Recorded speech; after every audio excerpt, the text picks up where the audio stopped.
अस्सलाम वालेकुम नाज़रीन, मैं हूं असद अली तूर अपने प्रोग्राम असद तूर अनसेंसर्ड के साथ। आज हम आपको जो जस्टिस आयशा मलिक हैं, जिनका नाम अब प्रपोज किया है chief justice of Pakistan justice Gulzar Ahmed ने सुप्रीम कोर्ट की पहली खातून जज बनने के लिए, क्या वो सुप्रीम कोर्ट का जज बन पाएंगी? मुश्किल लगता है। हम आपको उसकी वजह बताते हैं, और वो वजह जुडिशल कमीशन में होने वाली तब्दीली है।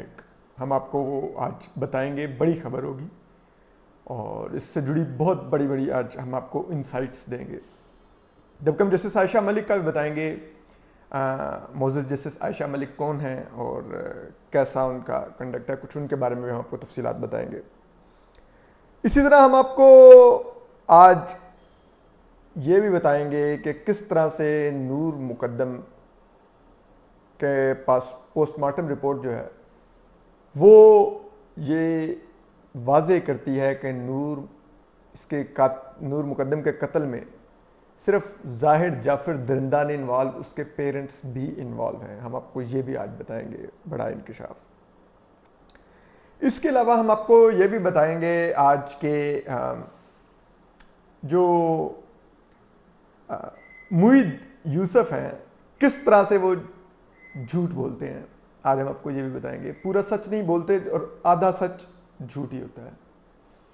और किस तरह से पीटीआई हुकूमत ने खुद एक पॉलिसी बनाई कि कश्मीर पाकिस्तान के नक्शे में शामिल होगा और जो इसकी खिलाफ वर्जी करेगा उसके खिलाफ कानूनी कार्रवाई होगी। लेकिन अब खुद पीटीआई हुकूमत ने कि ऑफिशियल्स ने कश्मीर को भारत का हिस्सा बना दिया है नक्शे में। वैसे तो कश्मीर बेच दिया था, नक्शे में भी अब भारत को दे दिया है। ये भी हम आपको खबर देंगे, क्या अब कोई कानूनी कार्रवाई होगी या लाडले लाडले ही रहेंगे और अनटचेबल ही रहेंगे।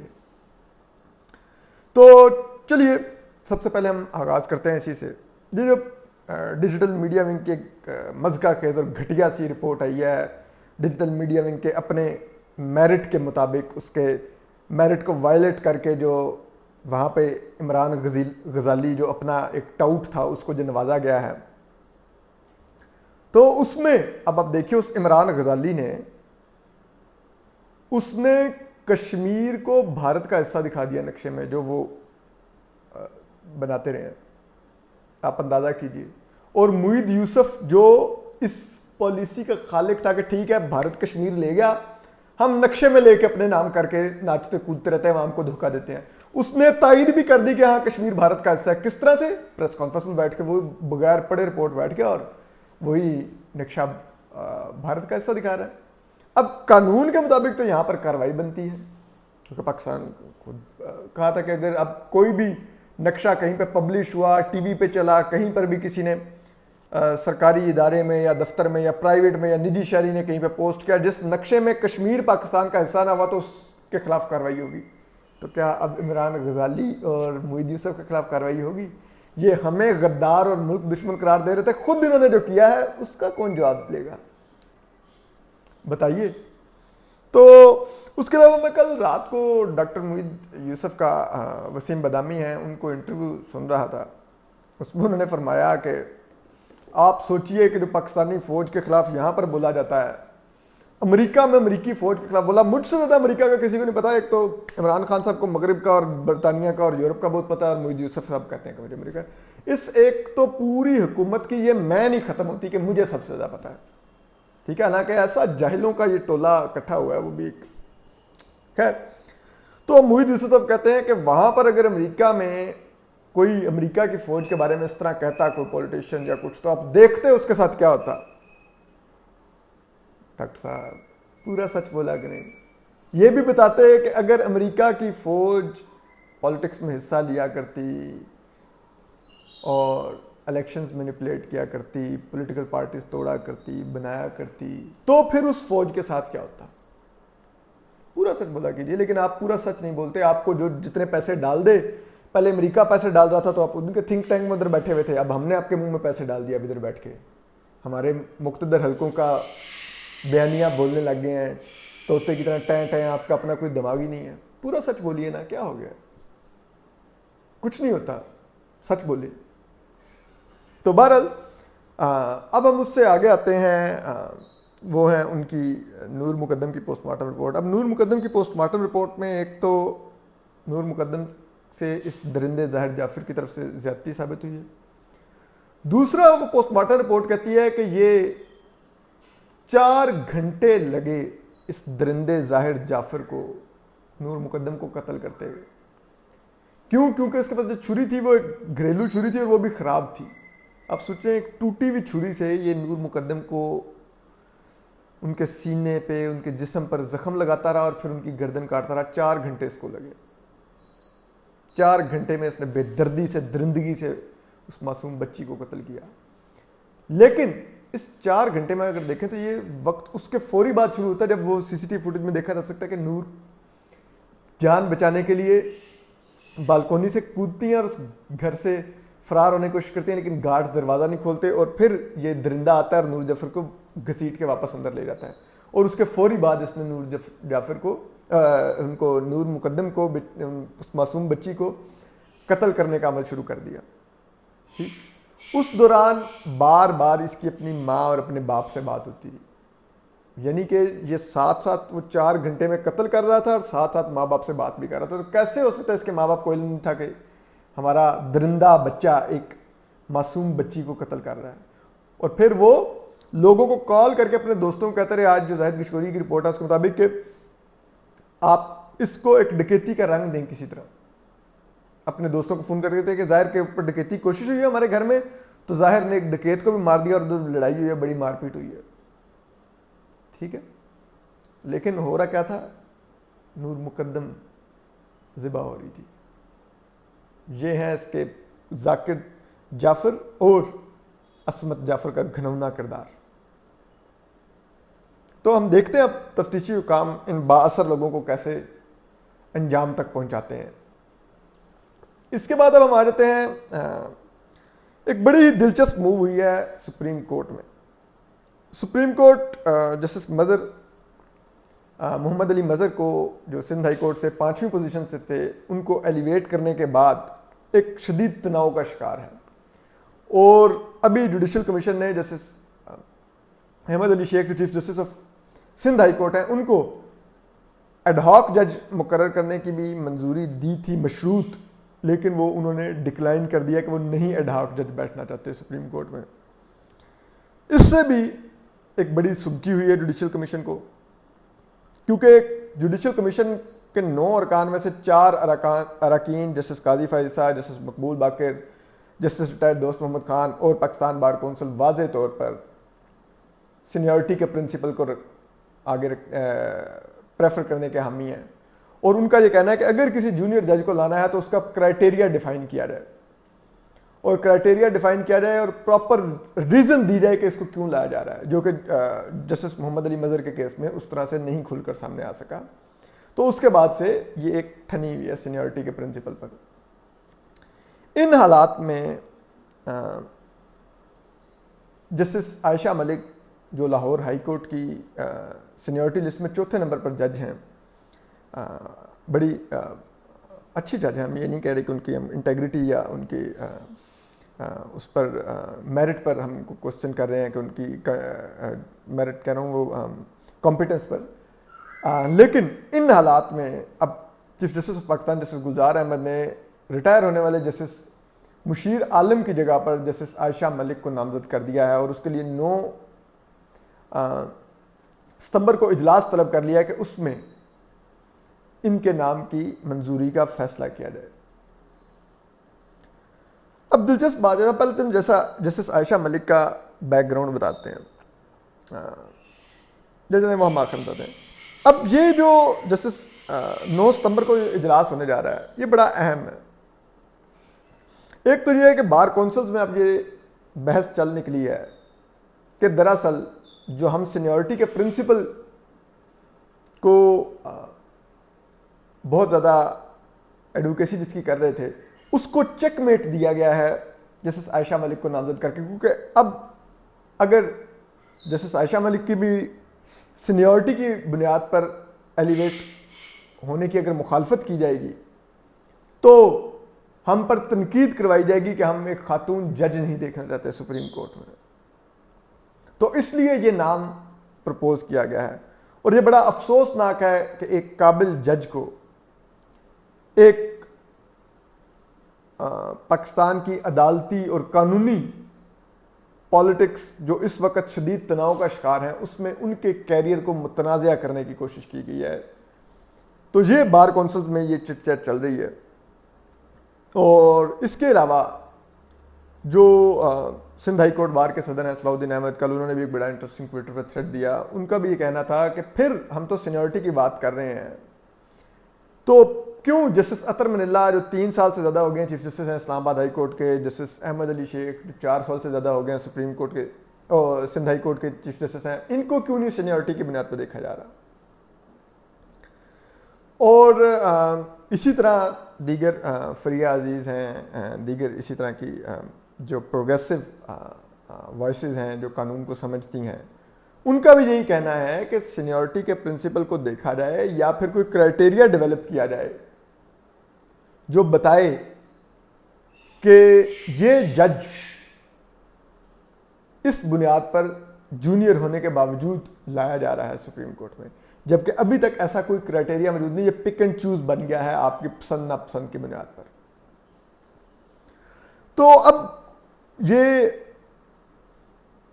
इस हालात में अब जब जुडिशल कमीशन का इजलास बैठेगा 9 सितंबर को, तो वहां पर अभी तक तो आज के दिन तक तो 5 वोट इस बात के हामी हैं कि सीनियरिटी नहीं, सिर्फ जज देखा जाएगा किसको ऊपर लाना है, जबकि 4 जजेस कहते हैं कि सीनियरिटी को देखा जाए और अगर सीनियरिटी को के प्रिंसिपल को साइड पर करना है तो फिर उसकी कोई प्रॉपर क्राइटेरिया बनाया जाए, वो ये 4 जजेस कहते हैं।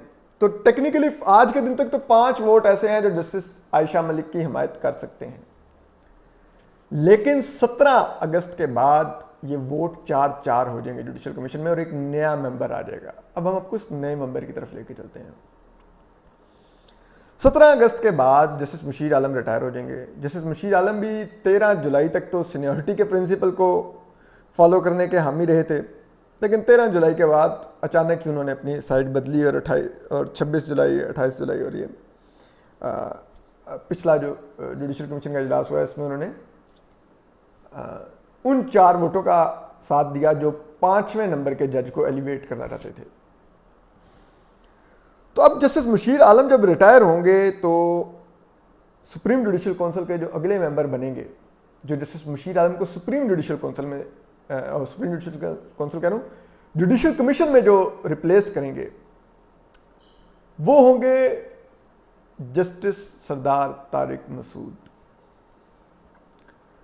जस्टिस सरदार तारिक मसूद, अब देखा जाएगा कि क्या वो भी हमायत करेंगे जो justice Gulzar Ahmed, chief justice Gulzar Ahmed, justice Umar Ata Bandial, attorney general Khalid Javed Khan, वज़ीर कानून फ़रोग नसीम और आउट गोइंग जज जस्टिस मुशीर आलम कर रहे थे, क्या वो भी वही सोच अपनाएंगे, वही वोट करेंगे जो जस्टिस मुशीर आलम का था, या वो उनका वोट जस्टिस काजी फाइज ईसा, जस्टिस मकबूल बाकर, जस्टिस रिटायर्ड दोस्त मोहम्मद खान और पाकिस्तान बार कौंसिल के साथ चला जाएगा। ये बहुत दिलचस्प होगा देखने वाला। तो इसके लिए हमें पहले जस्टिस सरदार तारिक मसूद को थोड़ा सा उनकी पर्सनैलिटी को देखना पड़ेगा ताकि हम फोर्स ही कर सकें कि वो मुमकिन तौर पर क्या पोजीशन ले सकते हैं। तो जस्टिस सरदार तारिक मसूद इंतहाई शरीफुल नफ्स जज हैं, अपने काम से काम रखते हैं, माली और दीगर मामलात में भी शफाफियत रखते हैं। तो ऐसे में और आप ये भी कह सकते हैं कि वो एक मोतदल मिजाज जज हैं, मतलब ना तो बहुत ज़्यादा कंजर्वेटिव है लेकिन ना ही आप उनको बहुत ज़्यादा लिबरल जज कह सकते हैं। तो ऐसे में जैसे सरदार तारिक मसूद जब बैठेंगे इस जुडिशल कमीशन में, तो बहुत से मुक़्तदर हलके भी उनके इस जुडिशल कमीशन में कंडक्ट को भी मॉनिटर करेंगे, क्योंकि उन मुक्तदर हलकों को, जो उस मुक्तदर इदारे की एक कानूनी डिपार्टमेंट है, वो ये ओपिनियन दे चुका है जब ज़रा ये बताते हैं कि मौसूफ बैरिस्टर फ़रोग नसीम साहब जब जस्टिस काजी फ़ाइज़ के खिलाफ एक मज़का केस क्यूरेटिव रिव्यू दायर करने जा रहे थे, तो उन मुक्तदर हलकों ने कहा कि ये जो आपको कह रहे हैं कि सुप्रीम कोर्ट में कंपोजिशन चेंज होगी, जस्टिस मकबूल बाकर रिटायर हो जाएंगे, फ़लाँ रिटायर हो जाएगा, फिर नए जजेस एलिवेट होके आएंगे, तो नए सिरे से हम कुछ गेम सेट करेंगे, फ़लान करेंगे, ये करेंगे, वो करेंगे, और हम फिर क्यूरेटिव रिव्यू में जो जस्टिस मकबूल बाकर का लिखा हुआ फैसला होगा उसको उड़वा के हम मामला फिर सुप्रीम जुडिशल कमीशन में ले जाएंगे और वहां से जस्टिस काजी फ़ाइज़ का पत्ता साफ करवा देंगे। लेकिन इन जिन मुक्तदर हलकों ने जस्टिस इनकी राय पर ज़रा ये कहते हैं बैरिस्टर फ़रोग नसीम की इन्हिसार किया, उन मुक्तदर हलकों के अपने कानूनी जो आर्म है उसने उनको कहा था कि ये आपको गलत कह रहे हैं, ये आपको मज़ीद गंदा करवाएंगे। क्यों? क्योंकि जस्टिस मकबूल बाकर के रिटायरमेंट के बाद भी जस्टिस सरदार तारिक मसूद आ जाएंगे सुप्रीम जुडिशल कमीशन में, और वो मार्च या अप्रैल कहीं 2024 में रिटायर होते हैं, और तब तक हमारे हाथ से गेम निकल जाएगी और वो 2023 के सितंबर में जस्टिस काजी फ़ाइज़ ने चीफ जस्टिस बनना है, तो तब तक justice Sardar Tariq Masood supreme judicial council के मेंबर होंगे, और जस्टिस सरदार तारिक मसूद हमारे जिसे कहते हैं हम उनको नहीं घेर सकेंगे। क्यों वो ऐसा समझते हैं? क्योंकि जस्टिस सरदार तारिक मसूद वैसे तो बहुत शरीफ और अपने काम से काम रखने वाले जज हैं, क्रिमिनल लॉ पे बहुत एक्सपर्ट जज हैं, लेकिन उन्होंने कहा, उनका ये राय थी कि ये जस्टिस सरदार तारिक मसूद ही थे जिन्होंने पहला हमला जस्टिस काजी फ़ाइज़ साहब पर नाकाम बनाया। जब हमारे मर्जी के जो चीफ जस्टिस आसिफ सईद खोसा थे, उन्होंने जब बेंच बनवाया 8 मेंबर, जिससे हमें बहुत ज़्यादा उम्मीदें थीं, तो उस बेंच को तोड़वाया ही जस्टिस सरदार तारिक मसूद ने था। क्योंकि जस्टिस सरदार तारिक मसूद को ज़रा ये कहते हैं अंदाज़ा था कि अब ये जो बेंच की कंपोजिशन है, ये इससे क्या काम लेने की कोशिश की जाएगी। और ज़रा ये भी बताते हैं कि जस्टिस सरदार तारिक मसूद को जिस सुबह बेंच टूटा उससे एक रात पहले तक भी बहुत कोशिश की गई कि उनको आमादा किया जाए कि आप बेंच को मत तोड़वाइएगा, लेकिन वो अपने डटे रहे और उन्होंने बेंच तोड़वा दिया। तो इसके बाद वो मुक्तदर हलकों के लिए कोई काबिले एतबार जज नहीं है। तो अब वही जस्टिस सरदार तारिक मसूद अब जुडिशल कमीशन में होंगे, और दूसरी तरफ बैरिस्टर फ़रोग नसीम भी होंगे जिन्होंने साजिशें सारी करनी है, आगे भी और अभी भी कर रहे हैं। तो ऐसे में फिर उनसे अब फिर कोशिश की जाएगी कि वोट लिया जाए जस्टिस आयशा मलिक के लिए। तो ये बड़ा ट्रिकी होगा मामला सारा। तो अगर हम जस्टिस सरदार तारिक मसूद की अगर हम देखें माजी का कंडक्ट, तो शायद इसका इम्कान थोड़ा कम हो कि वो जो जस्टिस मुशीर आलम है उनकी राह अपनाएंगे। तो अब हम आ जाते हैं जस्टिस आयशा मलिक की तरफ। जस्टिस आयशा मलिक एक काबिल जज है। इनका सबसे जो लैंडमार्क जजमेंट है वो है जो इन्होंने रेप विक्टिम्स बेचारी होती थी उनके ऊपर जो 2 फिंगर टेस्ट लगा दिया गया था उनके मेडिकल एग्जामिनेशन के लिए, इन्होंने उसको ख़त्म किया था और कहा था कि ये औरत की डिग्निटी की तौहीन है, जो कि वाकई तौहीन है। ये landmark judgement justice Ayesha Malik के क्रेडिट पर है और इनकी प्रोफाइल बड़ी अच्छी लिखी थी हमारी सीनियर हैं जर्नलिस्ट बेनज़ीर शाह ने। उसके मुताबिक वो बताती हैं कि जस्टिस आयशा मलिक पेंटिंग्स वगैरह की शौकीन है, आर्ट की, और बिल्ली रखी हुई है बहुत शौक से, मतलब पेट लवर हैं। तो और इसके अलावा क्योंकि अमूमन हम देखते हैं कि ख़वातीन जजेस पर जो मर्द वकला होते हैं वो बहुत ज़्यादा कई दफ़ा बदतमीज़ी करते हैं और उनको बैक फुट पर करने की कोशिश करते हैं। तो कहते हैं कि जस्टिस आयशा मलिक जो उनके साथी जजेस हैं वो बताते हैं कि वो इतनी ज़्यादा फर्म है अपने उसमें जब वो कंडक्ट कर रही थी अदालती प्रोसीडिंग के, उनके कहते हैं कि दीगर अदालतों में ये हाल नहीं होता। जस्टिस आयशा मलिक की अदालत का ये होता है कि वहाँ पर कहते हैं कि अगर सुई भी गिरे तो उसकी भी आपको आवाज़ आएगी। इतनी पिन ड्रॉप साइलेंस होती है जस्टिस आयशा मलिक का, इतना रोब और दबदबा है तमाम मर्द वकला पर भी, कोई बोल नहीं सकता इनकी अदालत में, कोई सरगोशियाँ नहीं कर सकता। तो बड़ी फर्म जज हैं, लेकिन अनफॉर्चुनेटली इस ऐसे मौके पर उनको नामजद किया गया है जहाँ पर हम खुद सब चाहते हैं कि हमारी सुप्रीम कोर्ट में खातून जज आएँ, लेकिन ये बाद में भी आ सकती हैं। अगर इनको इस मौके पर जुडिशल कमीशन में ना इनको ये हक में 5 वोट आ सके या अक्सरियती वोट आ सका, तो फिर ऐसी सूरत में ये लाहौर हाई कोर्ट की इंशाल्लाह चीफ जस्टिस बनेंगी और फिर चीफ जस्टिस बनने के बाद फिर शायद किसी और मौके पर सुप्रीम कोर्ट की जज बन जाए। लेकिन अभी अगर ये एलिवेट हो गई, अगर सुप्रीम जुडिशल काउंसिल इनके हक में वोट कर देता है तो फिर ये 10 साल तक सुप्रीम कोर्ट की जज रहेंगी। 2030 जनवरी में, if I am not wrong, 23 जनवरी को ये चीफ जस्टिस ऑफ पाकिस्तान बनेंगी, पाकिस्तान की पहली खातून चीफ जस्टिस। और फिर ये जून 2031 तक चीफ जस्टिस ऑफ पाकिस्तान रहेंगी, यानी कि इनका तकरीबन 1 साल 5 माह का टेन्योर होगा चीफ जस्टिस ऑफ पाकिस्तान का, अगर ये सुप्रीम कोर्ट में 9 सितंबर को इनकी एलिवेशन मंजूर होगी, जुडिशल कमीशन ने कर दी। और अगर ना की तो फिर भी ये chief justice of high court तो ज़रूर बनेंगी और उसके बाद ये एलिवेट होकर सुप्रीम कोर्ट में फिर भी आएंगी इंशाल्लाह। तो हम आपको इस तमाम मामले पर अपडेट करते रहेंगे। अपना ख्याल रखिए, सलामत रहिए, अल्लाह हाफिज़।